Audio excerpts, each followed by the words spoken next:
Hi friends, first of all ரொம்ப நன்றி நம்ம சேனலை சப்போர்ட் பண்ணுற ஒவ்வொரு நண்பர்களுக்கும். சாரி நண்பரே, ஸோ வீடியோ வந்து ஃபோனில் தான் ரெக்கார்ட் பண்ணி போட முடிஞ்சுது. ஸோ இன்னைக்கு கொஞ்சம் அர்ஜென்ட் ஒர்க் மாதிரி லாஸ்ட் மினிட்ல பிளான் சேஞ்ச் ஆகிடுச்சு. ஸோ இன்னைக்கு மார்க்கெட் எப்படி இருந்தது அப்படின்னா, இது என்ன சொல்கிறது அப்படின்றதுனே தெரியல. ஓகே, மார்க்கெட் வந்து நம்ம சொல்கிற பேச்சு கேட்டிருக்கு அப்படின்ற மாதிரி இருந்தது. ஸோ ஒரு 10-10:30 வந்து மார்க்கெட் மேலே போகும். பிகாஸ் புட்டில் வந்து பார்த்தீங்கன்னா ப்ரீமியம் அந்த அளவு வந்து ஒரு ஸ்மாஷ் இருந்தது. ஸோ அதனால தான் மார்க்கெட் போகும் அப்படின்ற ஒரு வியூ போட்டோம். அங்கேருந்தே ஒரு 80-90 பாயிண்ட் மேலே போயிடுச்சு. பட் இந்த கடைசி விழுந்ததுக்கு காரணம் அப்படின்றதெல்லாம் பெருசாக தெரில. Europe market விழுந்திருந்தது. ஸோ கண்டிப்பாக இதுக்கு பேக்கில் ஏதாவது கண்டிப்பாக நியூஸ் இருக்கும். தெரிஞ்சு இன்னும் மார்க்கெட் வந்து பார்த்தீங்கன்னா அகைன் நாளைக்கு ஒரு டைம் வந்து 24,850க்கு மேலே வந்து கண்டிப்பாக போகும். ஸோ ப்ரீமியம் பார்க்கும்போது கிட்டத்தட்ட 24,800 நியராக ஒரு 100 பாயிண்ட் வச்சிருக்கு. மேலே கீழே ஒரு 100 பாயிண்ட்டுக்கான கேம் இருக்கும். வால்டலிட்டியாக இருக்கும் அந்த பாயிண்ட்டுக்குள்ளே. ஸோ டவுன் சைடில் 24,650 வந்து ஸ்கியூ இருக்குது. அதே மாதிரி மேலே 24,900க்கு ரெசிஸ்டன்ஸோட ஸ்ட்ராங்கான ஒரு ஸ்கியூ இருக்குது. ஸோ 24,900 உடைக்கிறது அப்படின்றது ரொம்ப வந்து கேள்விக்குறியான விஷயம் தான். ஏன்னா அங்கே மார்க்கெட் 2-3 தடவை ரிஜெக்ஷன் ஆயிருக்குங்க. அதனால தான் சொல்கிறேன், வேறு எதுவும் இல்லை. இன்னைக்கு ஒரு பக்காவான ரிஜெக்ஷன் தான்.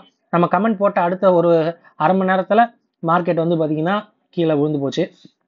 ஸோ ப்ரீமியமில் புட்டில் அந்த விழுந்தப்ப ஒரு ஸ்பைக் இருந்தது, பட் பெரிய அளவு இல்லை. பட் புட்டோட விஷயம் ஹெவியாக இருந்தது. அந்த ஹெவியான விஷயம் கடைசியில் வந்து கொஞ்சம் காணாமல் போயிடுச்சு அப்படின்ற மாதிரி தான் சொன்னோம். மார்க்கெட் அகைன் வந்து ஏறிடுங்க ஒரு 60-70 பாயிண்ட் நாளைக்கு ஷோராக வந்து ஒரு தடவையாவது ஏறும் அப்படின்ற ஒரு எதிர்பார்ப்பு தான். ஸோ அதை தான் எக்ஸிக் நிஃப்டி கிட்டத்தட்ட வந்து பார்த்தீங்கன்னா ஒரு 50-55 பாயிண்ட் வந்து க்ரீனில் இருக்குது. பார்க்கலாம், ஹோப்ஃபுல்லி அந்த ஒரு பாயிண்ட் வந்து வரும்.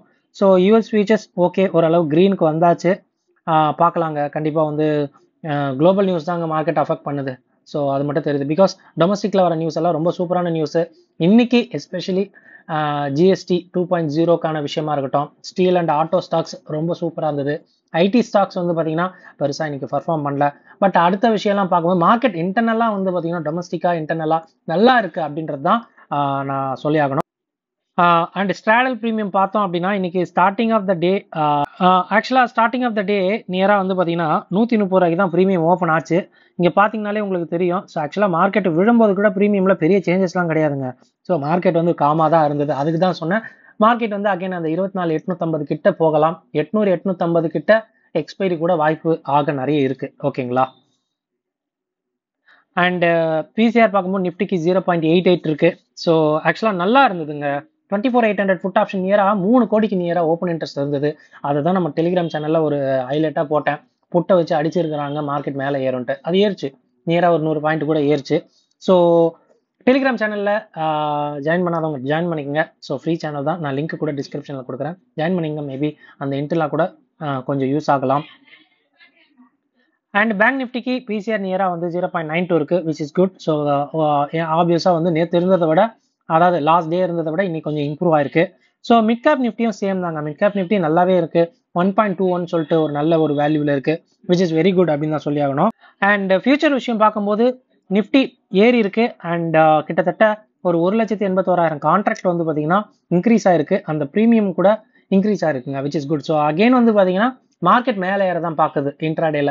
பட் வால்டலிட்டி பிச்சு பண்ணுறது அப்படின்றது தான் சொல்லணும். ஸோ இவங்க ஏன் செவ்வாய்க்கிழமை இருந்தது வேலைக்கிழமையும், வேலைக்கிழமை இருந்தது ஏன் செவ்வாய்க்கிழமை மாற்றினாங்க அப்படின்றது வந்து கிளியராக வந்து தெரியலை.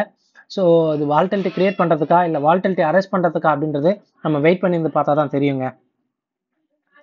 ஸோ டோட்டலாக பார்த்தோம் அப்படின்னா நமக்கு ஸ்கியூ வைஸும் சரி, ஒரு ரேஞ்சுக்குள்ளே மார்க்கெட் நாளைக்கு இருக்க வாய்ப்புங்க. ஸோ 100 பாயிண்ட் ஸ்ட்ராடல் ப்ரீமியம் இருக்குது அப்படின்னா 100 பாயிண்ட் வந்து 10 நிமிஷத்தில் கூட மார்க்கெட் ஏறலாம், 10 நிமிஷத்தில் மார்க்கெட் 100 பாயிண்ட் இறங்கலாம். ஸோ அது இன்னும் கொஞ்சம் எக்ஸ்டெண்ட் ஆகும்போது தான் பெயின் வந்து ஒரு சைடு ஆகும். மார்க்கெட் 100 பாயிண்ட் ஏறிட்டு இன்னொரு 30-40 பாயிண்ட் ஏறும்போது கால் சைடில் செல்லர்ஸ்க்கு பெயின் வரும்போது they are try to exit. அப்போ செல்லர்ஸ் வந்து எக்ஸிட் ஆகும்போது கால் சைடில் ஷார்ட் கவர் நடக்கும். அப்படி நடக்கும்போது மார்க்கெட் வந்து பார்த்தீங்கன்னா அந்த சைடு உடையலாம். இதே டவுன் சைடில் சேம். ஸோ மார்க்கெட் ஒரு 100 பாயிண்ட்டை கடந்து வேகமாக இன்னொரு 40-50 பாயிண்ட் போகும்போது கண்டிப்பாக டவுன் சைடில் ஸ்கியூ பிரேக் ஆகும். புட் செல்லர்ஸ் பயந்து மார்க்கெட் வந்து கீழே போக வாய்ப்பு இருக்குங்க. ஸோ இதுதான் வந்து நடக்க வாய்ப்பு ரொம்ப அதிகம். ஸோ ரேஞ்சுக்குள்ளே மார்க்கெட் ட்ரேட் ஆக தான் பார்த்துக்கிட்டு இருக்கு. அதுவே தான் நடக்கும் அப்படின்றதும் எனக்கு தோணிட்டு இருக்குங்க. ஸோ இதுதான் வியூ. ஸோ செக் பண்ணுங்க. இந்த வியூவில் கண்டிப்பாக மாறுபாடுகளும் தவறுகள் கூட இருக்கலாம். நீங்கள் உங்கள் ஓன் அனாலிசிஸ்க்கு அப்புறம் உங்கள் ட்ரேட் எடுங்க. சாரி காய்ஸ், ஸோ கண்டிப்பாக இன்னைக்கு மொபைலில் ரெக்கார்ட் பண்ணி போடுறேன்னு நினச்சி இது பண்ணாதீங்க. கண்டிப்பாக நாளைக்கு நம்ம சிஸ்டமில் இருந்து போட்டுடலாம். So thank you for supporting. So பாருங்கள். தேங்க்யூ. ஜெய் ஹிந்த்.